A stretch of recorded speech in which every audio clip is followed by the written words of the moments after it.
دوستانو سلامونه او ښې چارې. نن غواړم زه تاسو ته د مستو د جوړولو طریقه درکړم. نو تر هر څه مخکې به زه دوستانو تاسو ته د یو څه معلومات د شیدو درکړم چې تاسو به دلته ولې دوه قطعه شیدې شي. دا شیدې چې تاسو وینئ دې باندې راته لیکلي دي لاکتوز فری، یعنی له دې نه یې چې دا شیدې یوه ماده د قند چې لري هغه یې ترې نه لرې کړي دي، تصفیه کړي دي په کارخانو کې. دا یعنی هغه د شیدو قند نه لري او دا یې هم لري. دوستانو ځینې وګړي چې ده دغه د شیدو قند نه ده، داسې قند لري، دا نسي هضمولی، معدې کولمې دوی ته تکلیف پیدا کیږي. په معدې کې یو ماده ده د انزایم په نوم باندې، هغه چې څوک ولري نو بیا هغه دا شیدې خوړلی سي، هغه چې کله دا شیدې خوري نو هغه انزایم چې ده هغه قندي مواد د شیدو داسې ټوټې ټوټې کوي او معده او کولمې بیا هغه شیدې سمې هضمولی سي او تکلیف نه پیدا کوي، نه ګاز پیدا کوي د معدې، مثلا نه درد پیدا کوي. زیاتره خلک چې خصوصا دا شای د معدې ډېر زیات درد کوي. او څوک چې بیا همدغه انزایم په معده کې نه لري چې دغه د شیدو قند معده کې، هغوی بیا دغه شیدې خوري. زه خپله په کور کې همدغه شیدې خورم په دې چې د ما معده چې ده هغه انزایم نه لري چې د شیدو قند ټوټې ټوټې کړي. نو دوستانو دې شي ته فکر او فضل د خدای ده ما اورېدلي دي چې اوس په وطن کې هم د دې چې څوک له شیدو سره الرژي لري که نه هغه حساب د لاکتوز معلوم کیږي، وایي اوس یې څه ده معاینات کیږي. نو دې شي ته هم ډېره فکر یې زیاتره وخت اول ما خپله یو وخت معدې اسید مې زیات درلود، تیزاب، نو ما به یو ګلاس شیدې وڅښلې، ما دې سره به ښه شم. اما صحیح ده په هغه دقیقه په یو څو دقیقو به هغه سوزش آرام کو، اما نه پوهېدلم چې دا ما له دې سره الرژي درلودله. هغه وختو کې زه په ایران کې وم، اول ته دا معاینات داسې عام و طبیعي نه وو چې ما ته کوم ډاکټر لیکلی وی. بیا خو چې اروپا ته راغلو دلته بیا چې مې معاینات وکړل وایي ته له دې سره الرژي لري. نو لیدونکو خصوصا دوستانو تاسو چې په اروپا کې یاستئ، ما ته یو څو دوستانو په مسج کې لیکلي وو چې د معدې تکلیف لرم، نو خاص دوی لپاره ما دا پروګرام کې دا وویل چې لیدونکو تاسو دې شي ته باید فکر وي. حداقل دلته چې په اروپا کې یاستئ هغه خپل ډاکټر ته ووایئ چې دا د لاکتوز معاینات تاسو ته ولیکي چې تاسې له شیدو سره الرژي لرئ که نه لرئ. نو بیا چې لرئ بیا دغه لاکتوز فری واخلئ چې قند یې ترې ایستلی دي. او دا لاکتوز فری چې ده په مستو کې هم شته، مستې هم شته، کوچ هم شته، چې په هر شي کې چې هغه تاسو په معدې باندې بدې لګېږي. البته په پنیر کې نشته، په سپینو پنیرو کې نشته. نو دې شي ته هم دوستانو فکر وي. او بله دوستانو مستې چې ده د تیارې چې دي کارخانې چې دي، دا لومړی ځل چې ده د مستو کارخانه چې ده وایي په اسپانیا کې جوړه شوې ده.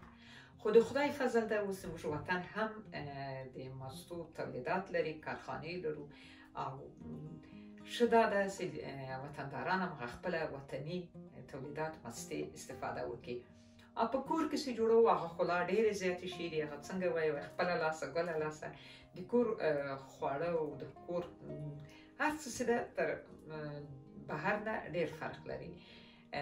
هغه د بهر په مستو کې هر څه چې یو څه هغه ورچوي که نه، یو څه خامخا کیمیاوي شیبې چې داسې یو رقم ټینګي، خو کور کې موږ داسې ساده جوړوو. اوس زه به نن تاسې را سره یاستئ وبوینئ چې زه شیدې اول لومړی پخوم بیا موړه ورچوم. نو لیدونکو تر پایله ویډیو را سره اوسئ. دوستانو دلته ما په د ملقل باندې شیدې کېښودلې، تاسې وینئ دا شیدې چې ده ټینګې شیدې دي او په دې قطۍ باندې 2 قطۍ شیدې دي، یعنی یو قطۍ 1 لیتر ده، 2 لیتره شیدې ما ورته ټینګې راواخیستلې. نو چې دې نه به زه د مستې چې جوړوم او بیا به په داسې یو دیش کې به هغه کوم په موره کوم، مایه کوم به یې. او دلته مې هم ورته مستې راخیستې دي په دې کې. دوستانو کله چې تاسې هغه مایه ور اچوئ د شیدو ته، نو مایه یخه ډېره باید نه وي، د وار له وارې له یخچاله مه راباسوئ تاسې یې ور واچوئ. حتی اقل دا باید د پخلنځي هوا یو څه وخوري، د پخلنځي په هوا باندې ګرمې وي، توده یې مه ګرمې. نو دې کې مې هم ورته مستې د 2 لیترو لپاره ما دلته دوستانو تاسو وینئ دا مستې راخیستې دي، البته دا زیاتې دي، دغه یوه قاشقه به یې ور اچوم. ښه نو شیدې خو دا د دوستانو تاسې وینئ چې ما لاندې تېر اور بل کړی ده، ما اور بل ده، هېڅکله باید سر یې پټ نه وي، په دې خو پوهېږو. دا خو چون شیدې سړې وي ځکه مې سر هم پټ کړی. ښه او شیدې چې دې پوسم چې په ګرمېدا راغلې، نو شیدې چې تاسې پخوئ دوستانو باید ورسره همدغسې مثلثه په یو کفګیر باندې هغه کوئ ویښوروئ. چې کله تاسې شیدې غواړئ چې پخې کوئ ویښوئ، په ابتدا کې د اور درجه که تیزه یې ښه ده، خو ورسره یې بیا هم وایم چې ښوروئ یې په کفګیر باندې، او بیا وروسته چې دا په ایشېدا راسي بیا یې اور ورته ټیټ کړئ. په دې وخت کې ډېر زیات مهمه ده لیدونکو چې باید ډېر زیات زر زر یې داسې وښوروو په دې کفګیر باندې، په دې چې اوس دغه ده د هغه حالت یې ده چې هم ایشېدا ته نږدې کېږي او هم بیخ نیول نیسي. شیدې ډېر زر بیخ نیسي او بیا دود بویه کېږي. لیدونکو تاسې وینئ چې شیدې دا ده وایشېدلې که نه. زه به یې اوس اور یو څه ورته ټیټ کړم د دې په خاطر چې هغه ده غواړمه چې یو 10 دقیقې د اقل زه نور هم ویښومه چې ډېره کې ښې داسې ټینګې شي د شیدې. دوستانو نورې نو ایشېدا بس ده، اته به زه په دې لوښي کې واچوم.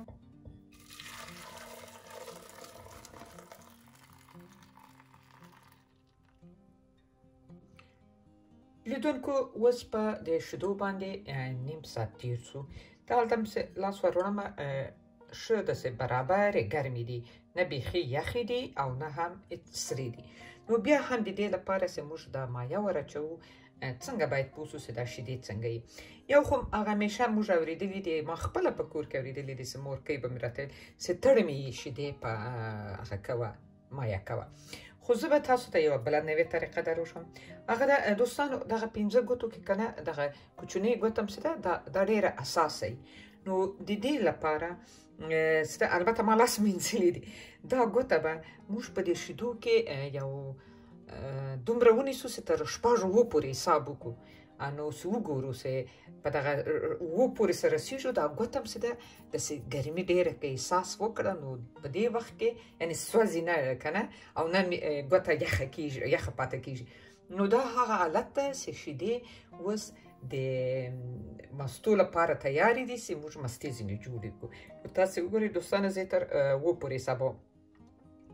ګورئ 1 2 3 4 5 6 7 دا ده. دغه 6 ته چې ورسېدله ګوتې مې ګرمېدا احساس کړله، چې ونه سوځېدله داسې برابره. ښه لیدونکو، اوس لکه څنګه چې ما مخکې تاسو ته ویلي ول چې ما دلته مستې چې ده له یخچاله ایستلي دي، او دا مستې باید د پخلنځي په هوا کې ګرمې اوسي، ګرموي نه، خو دفعتاً سړې مستې هم هېڅکله شیدو ته باید ور وانچوو. نو په دې لوښي کې به زه مستې راواخلم او یو فکره مې ګورئ دا مستې مې پسې راواخیستلې، اوبه یې سمې جلا کړي دي. ښه په دې 2 لیترو شیدو ته 2 قطیو شیدو ته چې ده زه 2 دغه غټې قاشقې مستې رااخلمه. ګورئ دوستانو په دې شکل،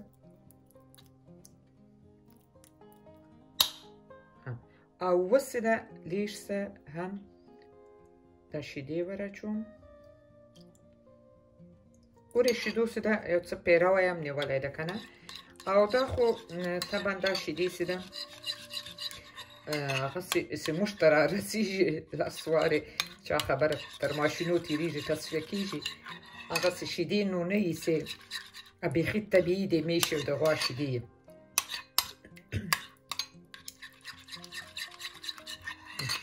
په دې شکل اوس به دا بسم الله داسې وراچوم. اوس ګورئ داسې مه کوئ چې بیخي داسې سره وښوروئ. یو خو نه غواړم چې دغه پیروی یې مات شي که نه مستې چې لږ ډکه پیروی ولري خوند کوي. البته دا دومره داسې غواړي شیدې هم نه ویل مخکې مې وویل که نه چې تاسو تر څو موږ ته رارسېږي له لاسو ماشینو تېرېږي تصفیه کوي یې دغسې په دې شکل ښه. او قرار به سر پې کېږدوو. دوستانو بیا هم وایم چې دا که کټو وای ډېرې ښې مستې به پکې راغلې وې. یو وخت په پېښور کې موږ داسې یو کوچنۍ ډېره ښه د خټو کټو درلودله نو بیا به مستې په خپله چې مایه کولې هغه مستو خوند مې هېڅ نه هېرېږي او شیدې یې ډېرې ښې وې د میشو شیدې وې نو خود به هغه خوندورې وې. ښه لیدونکو اوس باید دا مستې په یو ګرم جي کې او ښه ډېرې باید په کمپلې کې له مقصد په یو ټوټه کې باید تاو کړو چې ګرمې پاتې شي. اوس به تاسې وینئ دوستانو چې په دغه ټوټه مې لاندې واچوله. د دې مستو د دې دیش باید لاندې هم داسې نه ایسېلو چې مثلا په میز کې هر چیرې کېږدوو باید لاندې هم دغه ټوټه وي چې ګرمې یي. چا خبره لاندې باندې ګرمې یي. زه بیا هم په سر دغه دسمالک بیا اچوم دغه نری ده او اوس بیا هم دا رقم پټومه ښه په قدر به درنې پټوم.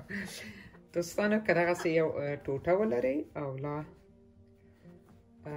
کمپله پې واچوئ نو ډېر به ښه یي. ښه اوس په دې شکل سره دوستانو زه دا مستې په یو داسې یخ جي کې باید نه کېږدم په داسې یو ګرم ځای کې همدا پخلنځی ورته ښه ده په دې کې کېږدوم او تر سبا پورې.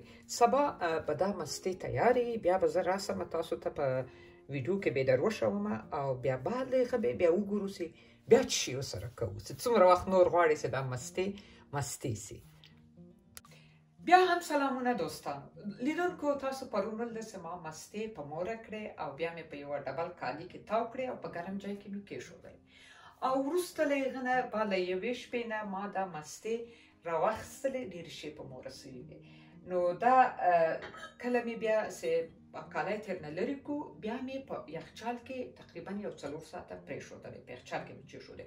خو یوه خبرې ته دوستانو پام یې چې کله تاسې کالی تېر لرې کوئ بیا دا سرپوش هم تېر لرې کوئ او بیا یې په یخچال کې کېږدئ 2 ساعته که څومره وخت ډېر پې تېر سي لا ښه ده.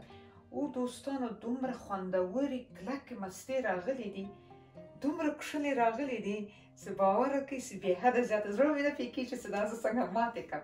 په دوستانو ته زه دا کمره لږ ته نږدې کړم تاسې له نږدې وګورئ ډېرې کښلې راغلې دي.